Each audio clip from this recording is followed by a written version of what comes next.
하나님 말씀을 보겠습니다. 자, 오늘은 창세기에 있는 말씀을 보겠습니다. 그리고 다음 주에는 로마서에 있는 말씀을 함께 나누도록 하죠. 17장에 있는 내용입니다. 하나님의 고집을 보십시오 라는 제목으로 함께 말씀을 나누도록 하겠습니다. 1절과 3절, 1절에서 3절만 제가 한 절, 여러분 한 절 함께 읽도록 하겠습니다. 아브라함이 99세에 여호와께서 아브라함에게 나타나서 그에게 이르시되 나는 전능한 하나님이라 너는 내 앞에서 행하여 완전하라. 내가 내 언약을 나와 너 사이에 두어 너를 크게 번성하게 하리라 하시니 아브라함이 엎드렸더니 하나님이 또 그에게 말씀하여 이르시되 아브라함과 하나님의 고집이 만만치 않습니다. 창세기에서 아브라함에 대한 내용이 꽤 길어요. 그러나 그 안에는 참 그 귀중한 메시지가 담겨져 있습니다. 하나님은 반드시 아브라함을 통해서 이 세상에서 위대한 일을 이루시겠다고 하고 아브라함은 안 될 거라고 반복해서 거절합니다. 거부하죠. 지금까지 이 싸움을 계속하고 있습니다. 근데 오늘 한 단계 더 나가는 내용이 나와요.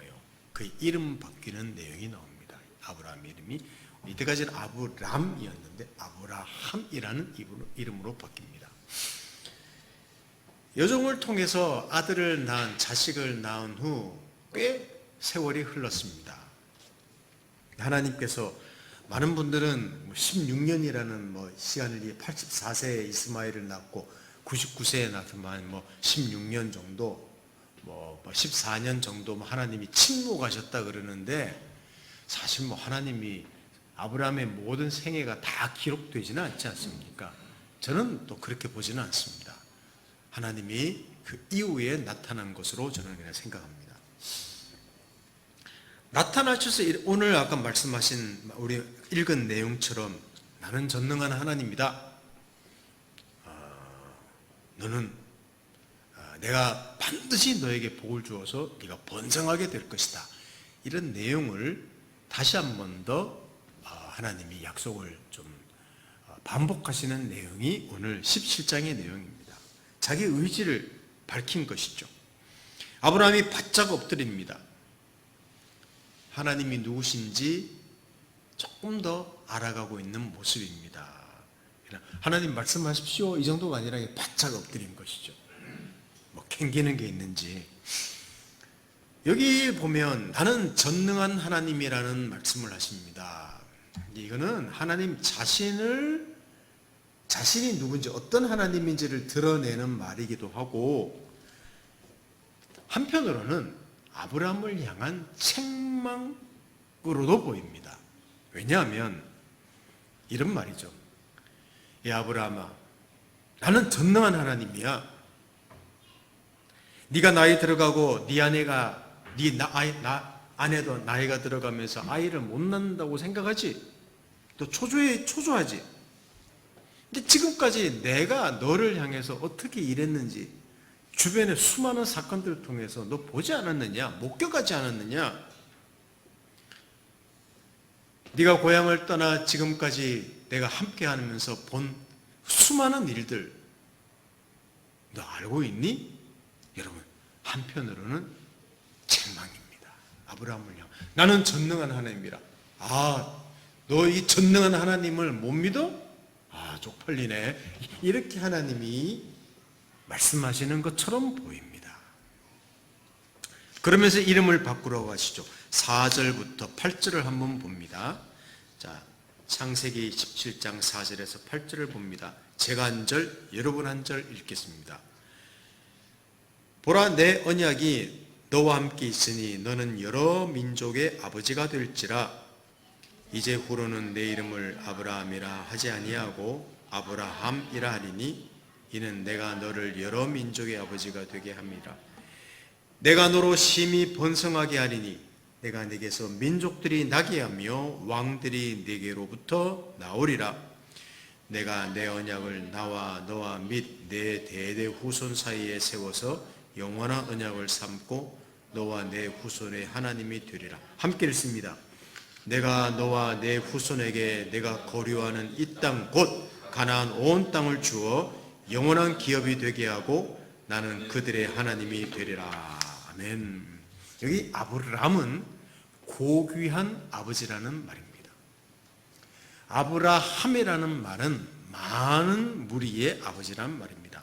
한 사람이 고귀하다는 의미고 또 다른 한편으로는 많은 사람의 아버지라는 말, 전혀 다른 의미죠. 하나님의 이 말씀에서 중요한 것은 내가라는 말입니다. 내가, 하나님이. 자, 아브라함이라는 이름으로 주시지만 실제로 아브라함을 부를 때부터 많은 사람의 조상이 되게 하겠다고 약속했지 않습니까? 그러니까 이름만 아닐 뿐이지 실제로는 아브라함이라는 이름을 가진 거예요. 근데 이름을 바꾸면서 하나님이 다시 강조하는 것은 안 되겠다. 너 이름 바꿔서 이름 부를 때마다 그것을 상기하도록 해야 되겠구나. 이렇게 말씀하시는 거예요. 그리고 그것을 내가 하나님이 반드시 이루겠다고 하십니다. 그러니 이름에 걸맞게 살아라. 이름 고치자 우리. 알겠지? 아브라함? 이렇게 말씀하시는 거예요. 그러니까 멋진 이름을 얻었다기보다는 그 이름 바꾸는 사건에는 아브라함의 수준이 드러나는 것입니다. 참 못 믿는 사람이구나. 아브라함을 향한 책망도 들어있다고 볼 수 있습니다. 그리고 하나님의 의지와 고집이 너무 선명하게 들어있습니다. 이름 바꾸어서 내가 반드시 하겠다. 그런 의미가 들어있는 것이죠. 사람들이 묻습니다. 아브라함, 미스터 아브라함, 왜 이름을 바꿨습니까? 그냥 심심해서, 이름이 좀 흔해서. 여러분, 이렇게 말하지는 않았겠죠. 그렇게 말할 수 없습니다. 사람들한테 말했을 것입니다. 내가 좀 믿음이 없어서 하나님을 못 믿으니까 하나님이 이름 바꿔주셨나 봐. 반드시 나를 많은 사람의 조상으로 만들어 주시겠다나 봐. 하나님 자신이 얼마나 고집스럽고 얼마나 열심히 일하시는지를 내 이름에 담아서 그것을 드러내고 싶겠지. 하나님 역시 고집세. 아마 이렇게 아브라함이 말했을 것입니다. 그러면서 말했겠죠. 끝에 크크 하고 이야기했겠죠. 앞으로 사람들은 아브람이 아니라 아브라함이라고 부를 것입니다. 아브라함. 자, 우리는 그냥 이경진 하면 그냥 이름이라고 고유 명사처럼 들려요. 그냥 한 사람의 이름. 근데 히브리 이름에는요, 뜻이 다 들어있습니다. 물론 우리도 예를 들면 개똥아, 끝수나 이런 이야기를 하면 뭔가 의미가 들어있는데, 아브라함이라는 말에는 많은 사람의 조상아, 이런 의미가 들어있는 거예요. 이름이 참 멋지십니다. 많은 무리의 조상이라고 하니요. 그래, 아브라함 씨 자식이 몇 명이신가요? 하고 묻겠죠. 이 이름이 불릴 때마다 하나님 일하심이 드러나는 이름입니다. 사람이 하나도 없는데, 자식이 하나도 없는데 아브라함, 거기는 하나님의 반드시 일하겠다고 한 그 의지가 들어있죠. 이름 불릴 때마다 아브라함에 주어지는 축복은 철저하게 아브라함에게 조건이 없다는 그것이 또 드러나죠. 이것이 바로 지금 우리 그리스도인의 이름입니다. 우리 그리스도인이란 그리스도인, 여러분 구원받은 자, 하나님의 백성 한번 생각해 보십시오. 근데 이름은 멋있는데 전혀 거기에 맞는 짓을 하지 않습니다. 우리가 이 일을 시작하신 하나님께서 반드시 그 이름에 합당한 자로 만드시겠다고 하는 그 이름이기 때문입니다. 우리를 구원했는데 많은 사람들이 그러죠. 아유, 교회 다니는 사람들이 왜 저래? 왜 저래가 아니라 왜 저렇습니다. 원래 그렇습니다. 그런 사람 불러냈으니까 뭐 사람이 금방 변하나요? 그러나 그리스도인, 하나님의 백성이라는 그 이름에는 하나님께서 반드시 너를 내 사람으로, 나를 닮은 사람으로, 내 영광이 풍성한 사람으로 멋진 인생으로 만들겠다는 그 의지가 그 이름에 들어가 있습니다. 이게 아브라함이라는 이름 바뀐 그 사건에 들은 놀라운 비밀입니다. 근데 하나님이 한 가지 더 요구하십니다. 할례를 행하라고 하십니다. 자, 17장 10절 11절을 우리 함께 읽어보겠습니다. 창세기 17장 10절 11절 다 같이 읽겠습니다. 시작. 너희 중 남자는 다 할례를 받으라. 이것이 나와 너희와 너희 후손 사이에 지킬 내 언약이니라. 너희는 포피를 베어라. 이것이 나와 너희 사이의 언약의 표징이니라. 아멘. 남자에게 할례를 받으라고 합니다. 이것을 하나님의 약속의 표시라고 하는 거예요. 자, 잘 들으십시오. 제가 여러 번 말씀드린 내용 중에 하나입니다. 할례라는 의미는. 할례란 단어는 잘라낸다는 단어입니다. 컷. 남자의 포피를 잘라내는, 지금으로 말하면 포경수술이라는 겁니다. 이 그 당시 지금은 위생상 한다고 하지만 그 당시 포경수술을 한 거는요, 하나님이 남자의 생식기를 잘라낸다는 상징으로 의식을 행하게 한 내용입니다. 상징적인 의식이었어요. 진짜 잘라내면 안 되니까. 이런 말입니다. 할례를 행함으로 너에게는 이제 자연적인 생산 능력으로는 아기를 낳는 게 아니야. 네가 앞으로 낳는 거는. 너에게 태어날 자는 생식 능력에 의한 것이 아니라 오직 내 약속과 내 능력에 따라 태어나는 것이지. 이게 할례라는 말의 의미입니다. 그러니까 포경수술함으로 생식기가 없다는 거예요. 여러분, 남자 생식기가 없는데 어떻게 자손을 낳습니까? 그 말은 하나님이 주시겠다는 겁니다. 앞으로 네가 낳는 자식은 다 내가 준 거야. 믿음으로 낳는 거야. 하나님 능력으로 낳는 거야. 이것을 상징적으로 오늘 보여주신 거예요. 좀 새로운 어떤 사건입니다. 내용입니다. 과거에 짐승을 쪼개놓고 그 사이로 하나님이 지나가십니다. 앞으로 너와 나 사이의 약속을 어기면 이는 짐승처럼 쪼개질 거야. 그래 놓고는 하나님이 일방적으로 지나간 사건 있지 않습니까? 똑같습니다. 생식기 자르게 함으로 하나님이 반드시 내가 후손을 줄 것이다. 이렇게 약속하는 내용입니다. 그런데 아브라함은 여러분 어떻게 합니까? 여종을 통해서 자식을 낳고 맙니다. 일방적으로 약속을 주십니다. 너 능력으로 낳는 것이 아니다. 내가 반드시 자손을 주마. 이 내용입니다. 그렇습니다. 하나님의 구원, 하나님의 축복은 우리의 행위, 우리의 조건을 요구하지 않습니다.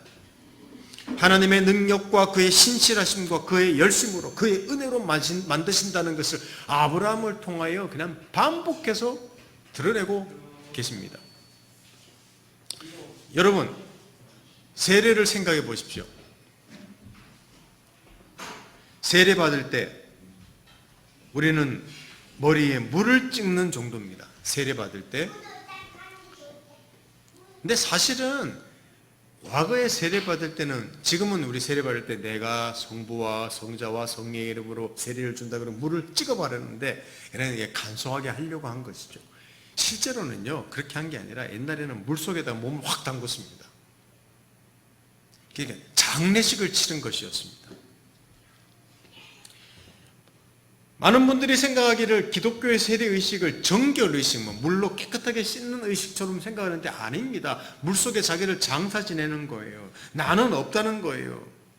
내가 가진 것으로는 안 된다는 거예요. 그래서 나는 없다, 맹구 없다, 나는 없다 그러고 물속에 자기를 푹 죽는 겁니다. 그러면 뭡니까? 하나님 아들의 죽으심과 부활로 그 인생을 다시 살리시고 하나님이 통치하셔서 새로운 인생, 풍성한 삶으로 만드시겠다. 그게 세례의식이에요. 그리고 이 세례의식에도 어떤 조건이 우리에게 없다는 것을 나타내고 있지 않습니까? 하나님의 복이 얼마나 철저하게 아브라함에게 있는 것이 아니라 하나님 약속에 있는가를 반복해서 하나님이 드러내고 계신 것입니다. 이 지독한 의지와 열심을 보라고 하십니다. 이 의지와 열심이 하나님 자신, 하나님 아들을 이 땅에 보내어 죽게 했습니다. 그 아들 안에서 사람들을 살리시고 반드시 풍성한 삶으로 이끄시겠다고 하나님이 선언하신 것입니다.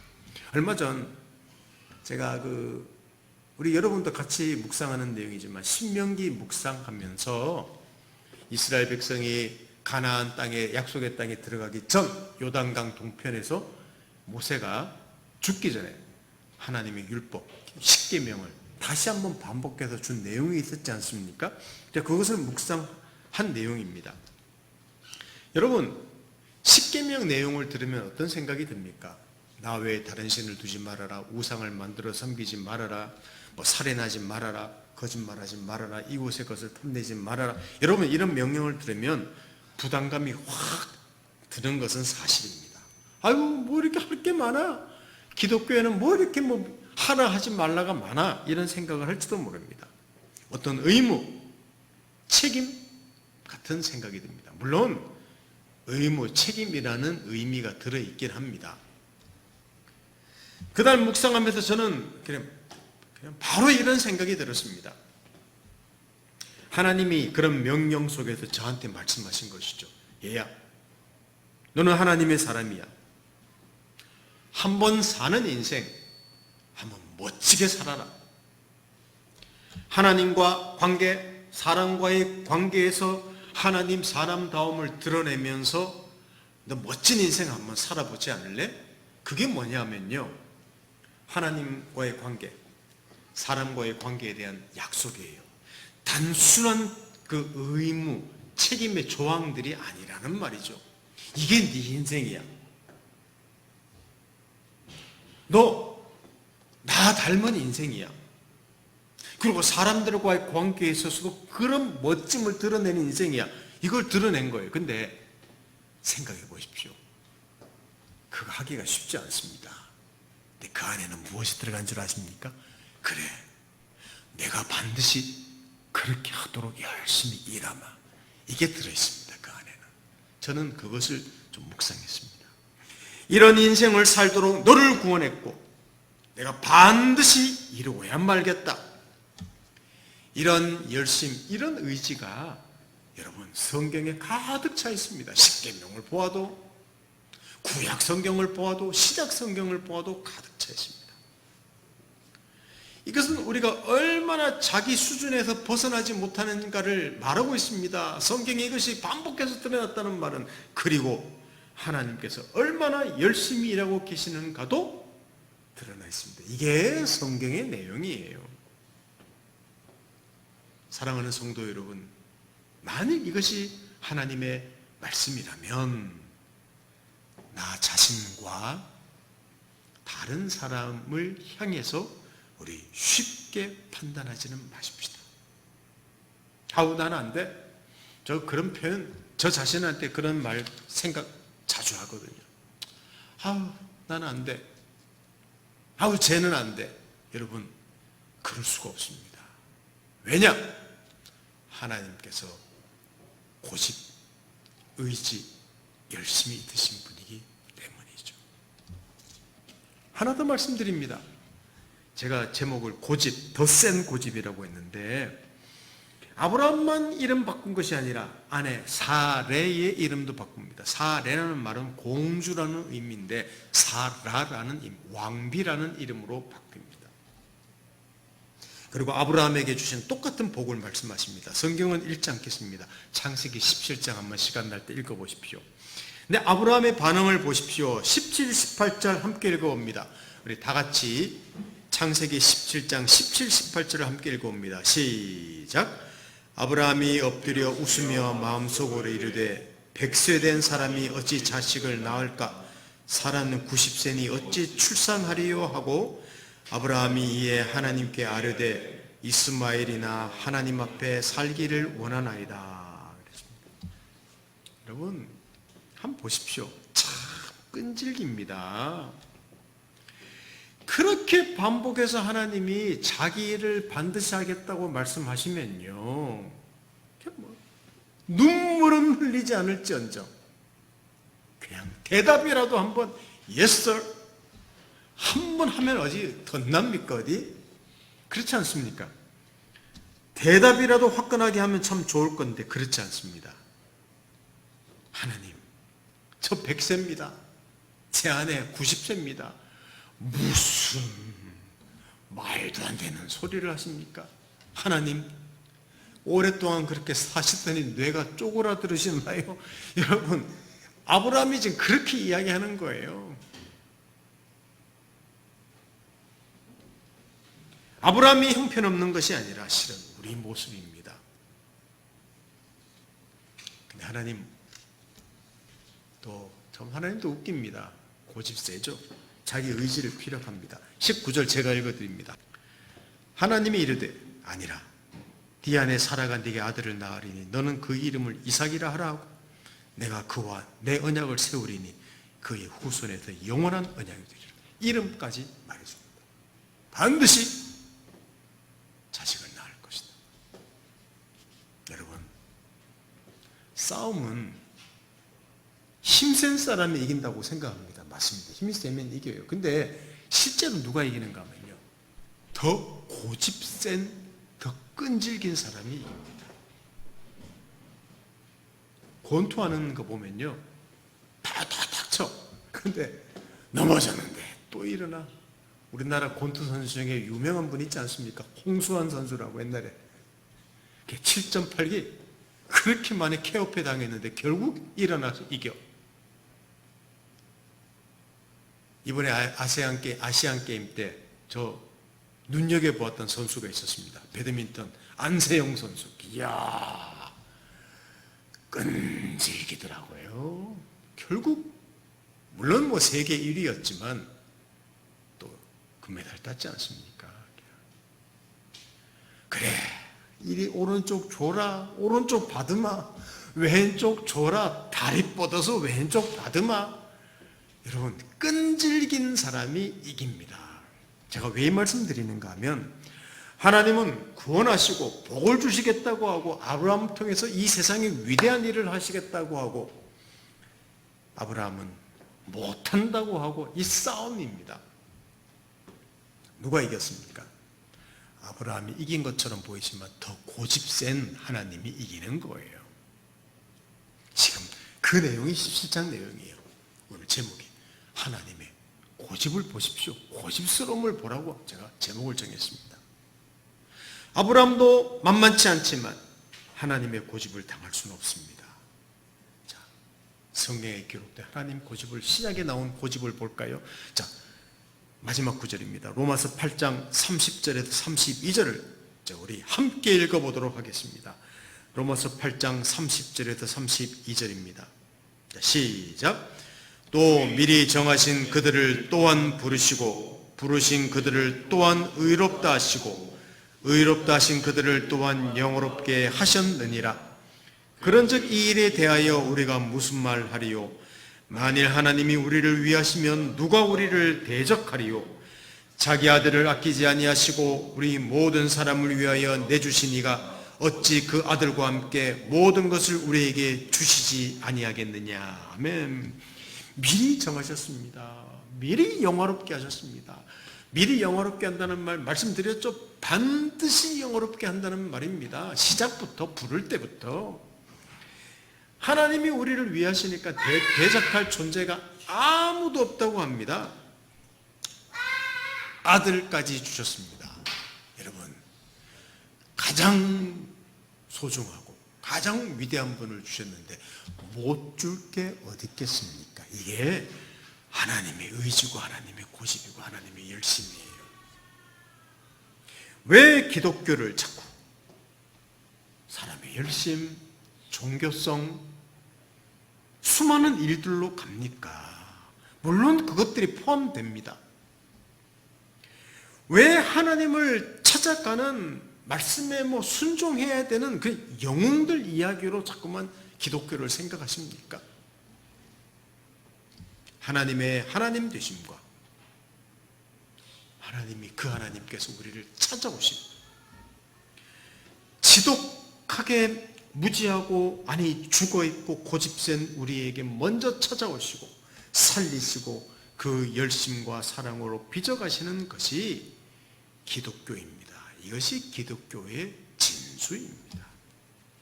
사랑하는 성도 여러분, 이 진수를 제대로 받고 누릴 때, 기독교의 진수를 제대로 여러분 알고 누릴 때 생명력이 있습니다. 쉼이 있습니다. 소망이 있습니다. 성경에 기록된 수많은 명령과 약속과 교훈들이 부담이 아니라 이것이 하나님이 나를 향한 계획이구나 기대하고, 나는 지금 못하더라도 하나님이 또 나를 이렇게 만드시려고 하는구나 소망을 갖고 그 말씀들을 대할 수 있는 거예요. 절대 가볍게 대한다는 말이 아닙니다. 여러분은 자신을 기대하십니까? 그렇지 않은데 그냥 살아내야 되니까 꾹 누르고 그냥 살아가고 계십니까? 기대도 포기도 없이 그냥 생각 없이 살아가고 계십니까?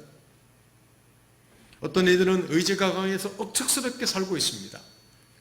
어떤 이들은 다른 사람과 비교하면서 자주자주 주눅들면서 살아가기도 합니다. 다 다른 모습입니다. 여러분은 자기 인생을 어떻게 살아가고 있습니까?